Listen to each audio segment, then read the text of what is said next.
Hey guys, welcome to my YouTube channel once again. और इस video में फिर से आप लोगों का बहुत बहुत स्वागत है।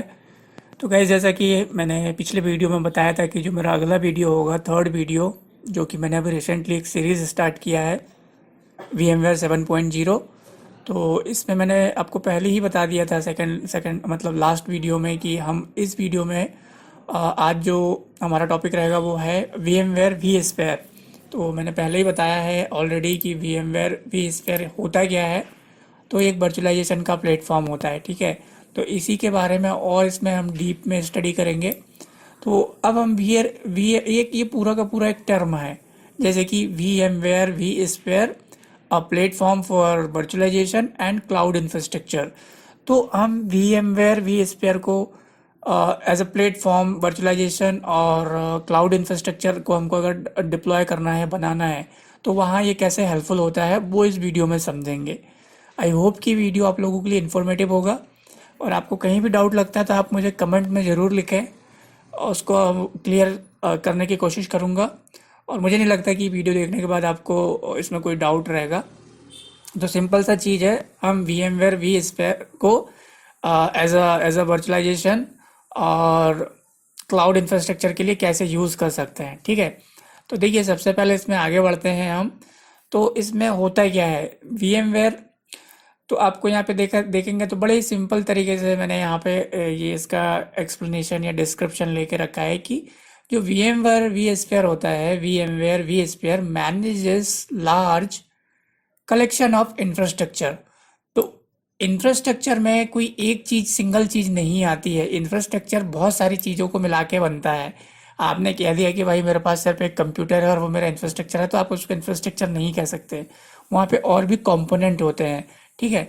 तो उसमें क्या होता है, बहुत सारी चीज़ें जाती है। फिर से अगर मैं वही कहूँ, लार्ज कलेक्शन ऑफ इंफ्रास्ट्रक्चर के अंदर, जैसे कि बहुत सारे CPUs आ जाएंगे, स्टोरेज के लिए बहुत सारी टेक्नोलॉजी आ जाएगी, बहुत सारी कितनी टेक्नोलॉजी आपकी कंपनी इस्तेमाल कर रही है, क्या कर रही है, वो सारी चीज़ें आ जाएंगी। एंड नेटवर्किंग आ जाता है उसके अंदर।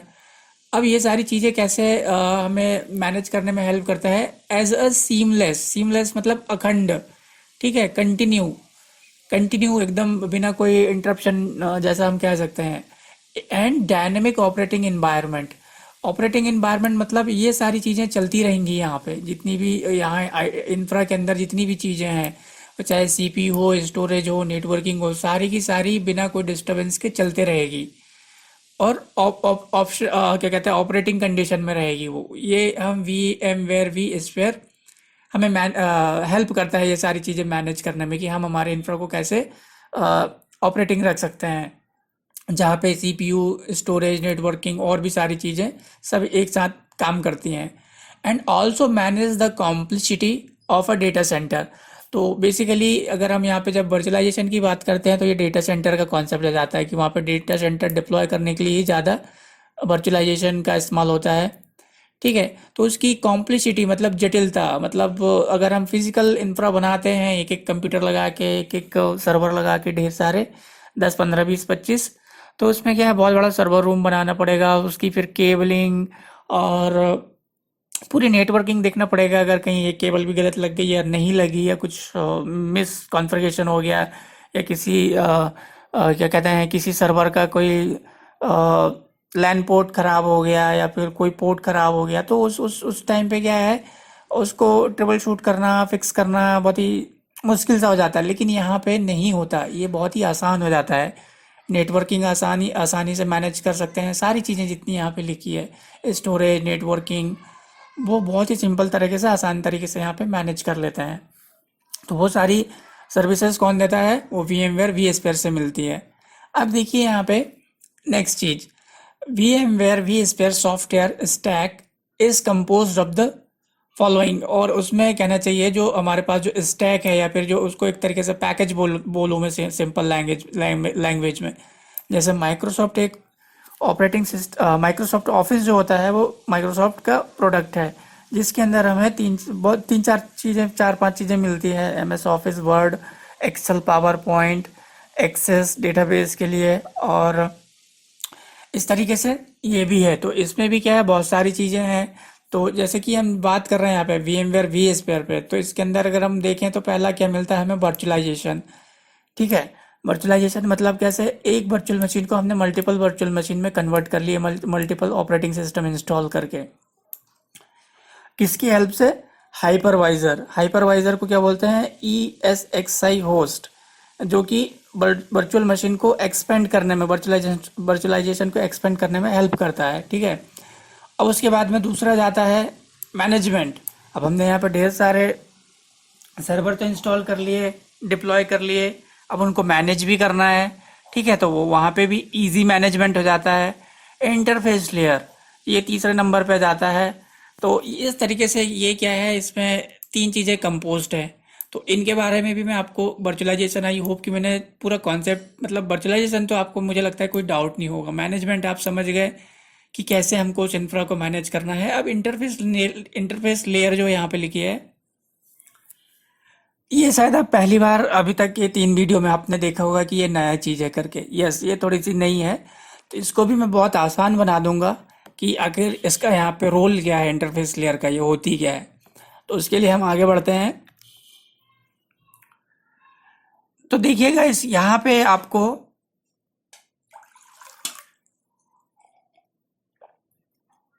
ये ग्राफिक है, इस ग्राफिक के थ्रू ही आप बहुत सारी चीज़ें समझ सकते हैं। ठीक है, तो आपको यहाँ पे दिख रहा होगा, देखिए एक तरफ मैंने क्या है, एक्सटेंसिबिलिटी करके यहाँ पे आपको दिखाया है। ठीक है, दूसरा यहाँ पे आप देखेंगे, यहाँ पे पहले आप इसको समझने की कोशिश करें। यहाँ पे देखिए एक तरफ मैंने क्या लिखा है, client, vSphere client, okay, vSphere web client and vSphere SDK, other client. उसी के नीचे आप देखेंगे ग्रीन में, तो ये vCenter सर्वर करके लिखा है मैंने। ठीक है, उसके नीचे अगर आप देखेंगे तो उसके नीचे क्या है, ये है availability, security, scalability, network, storage, compute.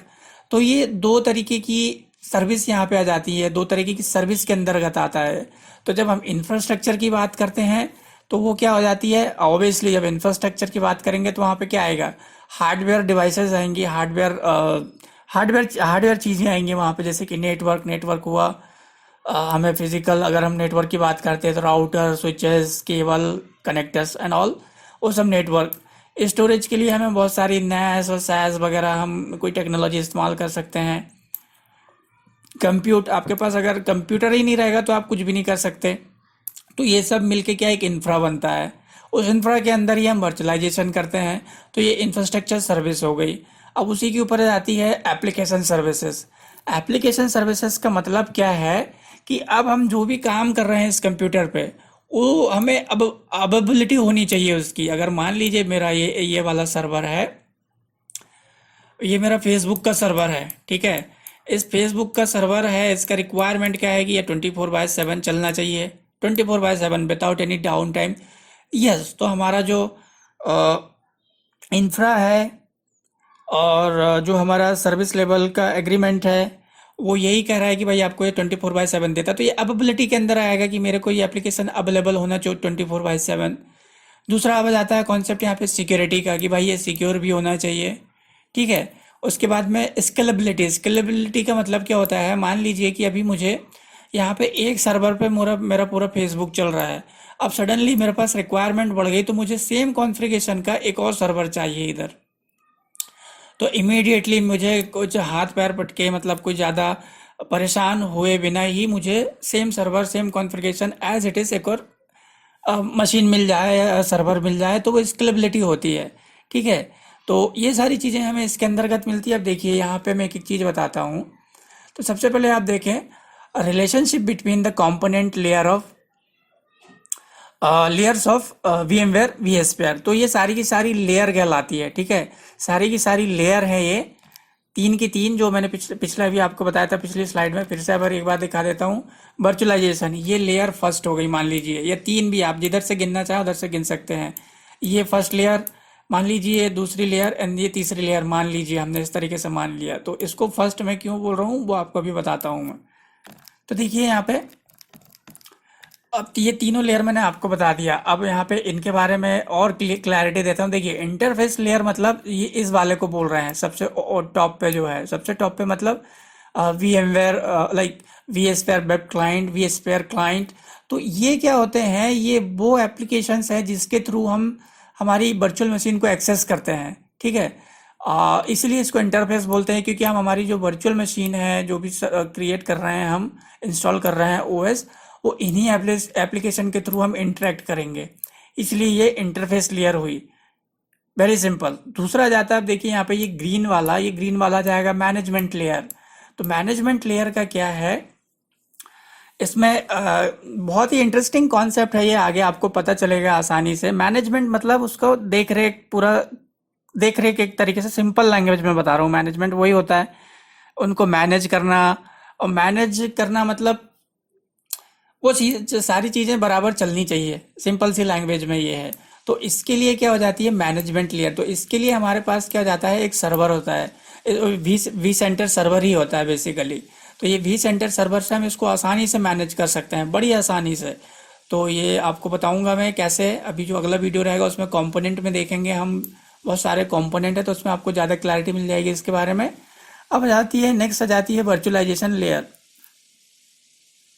Virtualisation layer का मतलब क्या है, बड़ा ही सिंपल। देखिए यहाँ पे वर्चुअलाइजेशन लेयर का मतलब वही हुआ कि हमारे पास एक फिजिकल सर्वर है, उस फिजिकल सर्वर को हमको उसमें जितनी भी रिसोर्सेस है, नेटवर्क, कितने लैन कार्ड है, कितने लैन पोर्ट है, कितनी जीबी की स्टोरेज है, कितनी जीबी की हार्ड ड्राइव लगी है, कंप्यूट, उसका कॉन्फ़िगरेशन क्या है, क्या प्रोसेसर है, क्या रैम है, तो वो सारी की सारी चीज़ें इस वर्चुअलाइजेशन में आ जाती है। क्योंकि अब यहाँ पे ये क्यों, कि मान लीजिए इसी एग्जांपल को देखते हैं, ये मेरा एक सर्वर एक हो गया, और ये सर्वर दो हो गया, और ये सर्वर तीन। तो मैं मुझे रिसोर्सेज कहाँ मिलेगी, मेरी फिजिकल मशीन से ही मिलेगी, करेक्ट, ये इस फिजिकल मशीन से ही मिलेगी। अब मुझे तीन यहाँ पे सर्वर डिप्लॉय करने हैं, तो इसी से मैं रिसोर्स लूँगा, करेक्ट। इसी को मैं वर्चुअलाइज करूँगा कि भाई मुझे इस वाले को 4 GB रैम देनी है, इस वाले को 6 GB रैम देनी है, इस वाले को 10 GB रैम देनी है। तो मेरे पास कितनी होना चाहिए, ये 6 और ये 4, 10 और ये 10, 20 GB रैम होना चाहिए इधर, 20 GB रैम होने चाहिए। उसके बाद में जब हम वी सेंटर सर्वर इंस्टॉल करते हैं तो उस सर्वर में ही 10 GB रैम की ज़रूरत पड़ती है।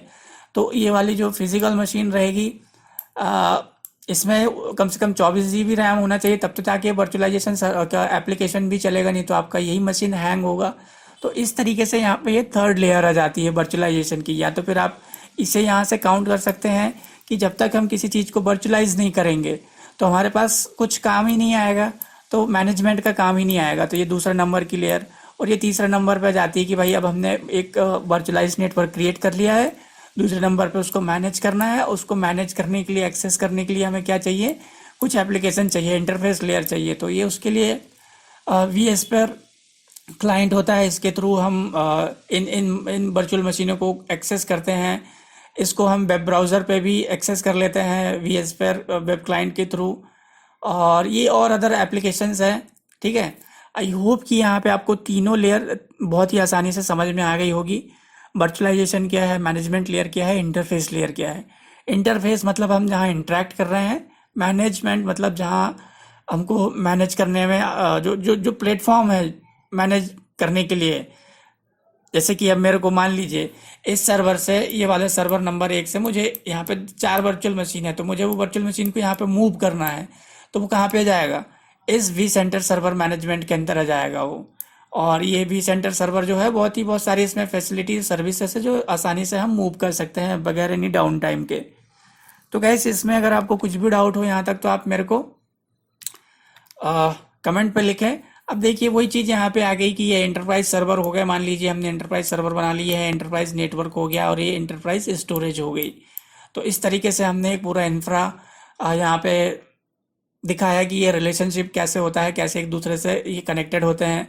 एंटरप्राइज स्टोरेज मतलब फिर से यहाँ पे बहुत सारी आपके पास नैस आप लगा सकते हैं, और भी टेक्नोलॉजीज होती हैं उस स्टोरेज के लिए, वो लगा सकते हैं, ठीक है। नेटवर्क आपको क्रिएट करना करना पड़ता ही है नेटवर्क को, बगैर नेटवर्क के तो कुछ चलेगा नहीं। फिर वहाँ पे एंटरप्राइज सर्वर, एंटरप्राइज मतलब वही है कि ये मेरा फेसबुक का हो गया, ये यूट्यूब का हो गया सर्वर, और ये जीमेल का सर्वर हो गया, इस तरीके से। ये जैसे एग्जाम्पल है।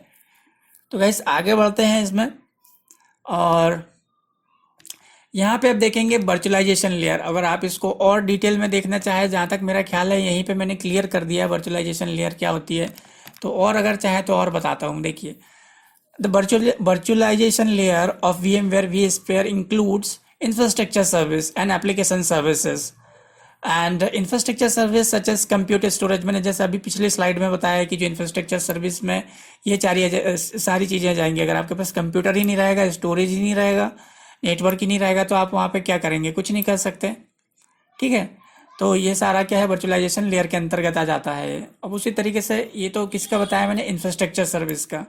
दूसरा क्या जाएगा यहाँ पे, एप्लीकेशन सर्विस। एप्लीकेशन सर्विसेज में क्या होती है, देखिए, application services are the set of various a set of services provided to ensure availability, security and scalability. तो कहने का मतलब क्या है, जो एप्लीकेशन सर्विस है लाइक ये पूरा एक कंप्लीट सेट होता है। तो मान लीजिए अभी मुझे यहाँ पे अवेलेबिलिटी की बात कर रहा हूँ मैं, तो मान लीजिए यहाँ पे एक मेरे पास क्या है, एक सर्वर है, यहाँ मैंने एक वर्चुअल मशीन बनाई है, कोई एप्लीकेशन रन हो रही है।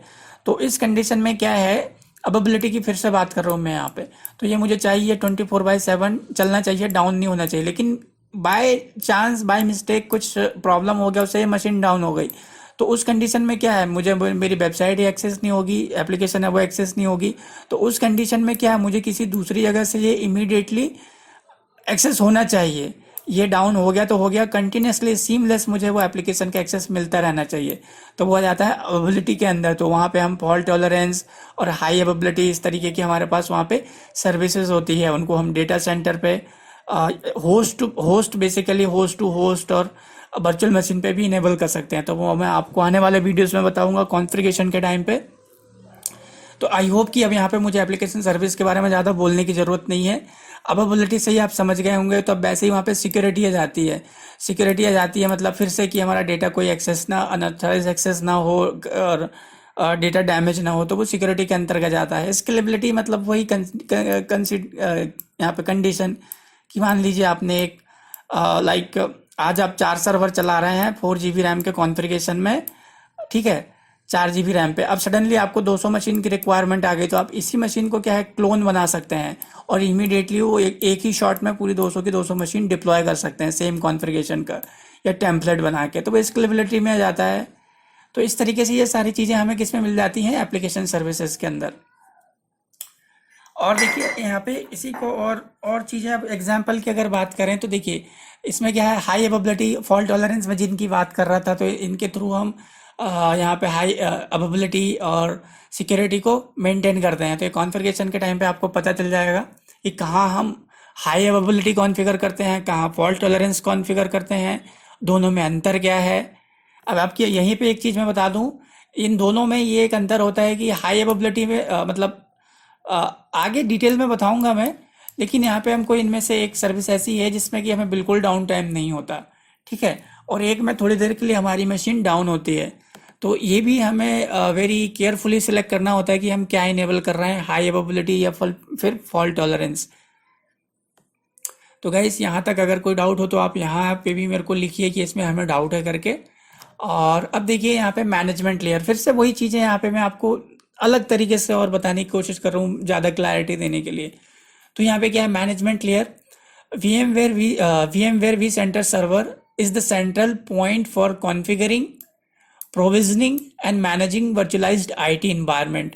तो ये क्या होता है, मान लीजिए आपने यहाँ पे क्या किया, आपने यहाँ पे एक सर्वर के अंदर 3-4 वर्चुअल, ये मतलब 1 2 3 वर्चुअल मशीन क्रिएट करी, एक वर्चुअल मशीन ये क्रिएट करी। तो मान लीजिए ये क्या हो गया, आपका होस्ट 1 हो गया, ठीक है, ये होस्ट 2 हो गया। तो होस्ट 2 में आपने कितनी 3 मशीन क्रिएट करी और यहाँ पे 2 वर्चुअल मशीन, तो टोटल आपके पास कितनी हो गई, 5 वर्चुअल मशीन।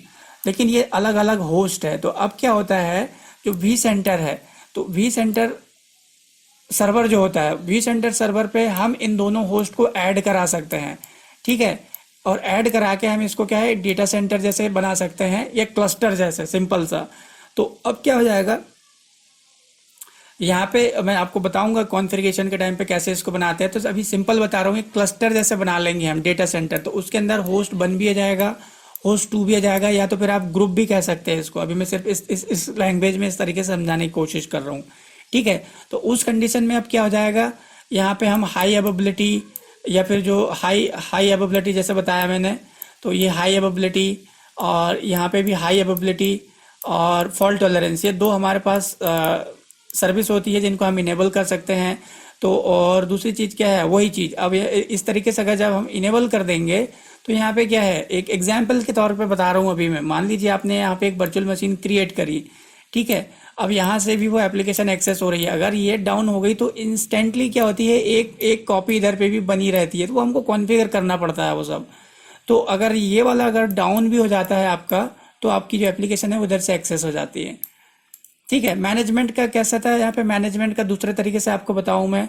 मान लीजिए आप चाहते हैं कि आपने यहाँ पे एक वर्चुअल मशीन क्रिएट किया करी थी, दो वर्चुअल मशीन 1 और 2। तो आप चाहते हैं कि ये वाली वर्चुअल मशीन को आप इस वाले सर्वर से उठा के ये वाले सर्वर में डाल दें, तो ये भी आप आसानी से कर सकते हैं। कहाँ से, यहीं से, ठीक है।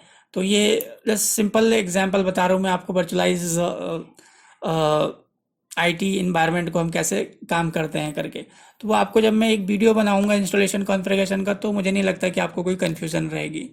इंटरफेस लेयर फिर से बता दिया मैंने, जैसे कि अब देखिए यहाँ पे आपने एक ये एक यहाँ पे कोई वर्चुअल मशीन क्रिएट करी, ठीक है। तो उसको एक्सेस करने के लिए आपके पास वेब क्लाइंट, इसको हम इंटरनेट एक्सप्लोरर पे अभी एक्सेस कर सकते हैं आईपी के थ्रू, और या तो फिर ये वीएसपीआर क्लाइंट रहता है उसको इंस्टॉल करना पड़ता है। और इनको जब यहाँ पे मशीन क्रिएट करते हैं तो आईपी वगैरह देना पड़ता है होस्ट वगैरह को, तो उनसे हम यहाँ पे आईपी दे के उनको आसानी से एक्सेस कर लेते हैं। तो ये इंटरफेस लेयर हो गई। तो गाइज आई होप कि यहाँ तक आपको कोई यहाँ पे कोई कन्फ्यूज़न नहीं होगी। और देखिए इसमें एडिशनली और अगर हम बात करें तो users can access the data center through client machine that use command line interface and S D Ks for automated management. तो यहाँ पे क्या है, लाइक आपको ये चीज़ समझना चाहिए कि अगर आप जो डेटा सेंटर हम बना रहे हैं वहाँ पे, तो सिंपल सा है कि जो जो भी वर्चुअल मशीन है उनको बगैर एक्सेस करे हम कुछ नहीं कर सकते वहाँ पे। तो वहाँ पे इस तरीके की हमारे पास क्या है, लाइक कुछ अगर हमारे पास क्लाइंट मशीन है जो कि स्पेशल कमांड वगैरह इस्तेमाल होते हैं, जैसे हम इसकी बात कर लेते हैं, किसका, लिनक्स वगैरह की मशीन हुई, तो उन्हें भी हम एक्सेस कर सकते हैं आराम से।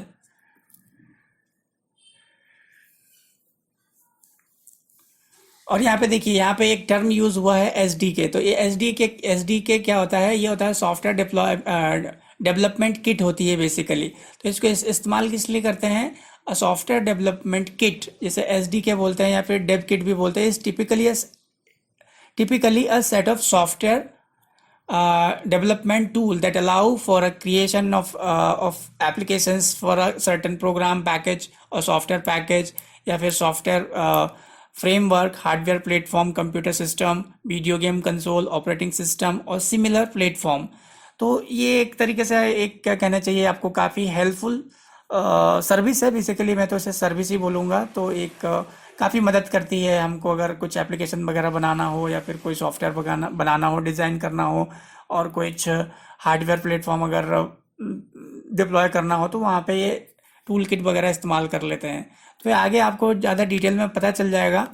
तो गैस यहाँ तक अगर आपको कुछ भी इसमें डाउट लगे तो मेरे को ज़रूर कमेंट पे लिखें, शेयर करें इस वीडियो को, लाइक शेयर सब्सक्राइब करें। और अगले वीडियो में हम देखेंगे कंपोनेंट एंड फीचर्स क्या होते हैं VMware vSphere पे। तो अगर आप ये वीडियो ध्यान से देखेंगे तो मुझे नहीं लगता कि आपको कोई हाथ पकड़ पाएगा VMware के बारे में, अगर आपको आपसे कोई बेसिक पूछे तो। ये जो मेरा नेक्स्ट वीडियो रहेगा। तो गाइस उम्मीद करता हूँ आप चैनल को सब्सक्राइब जरूर करेंगे, और मिलते हैं अगले वीडियो में। Till then bye bye.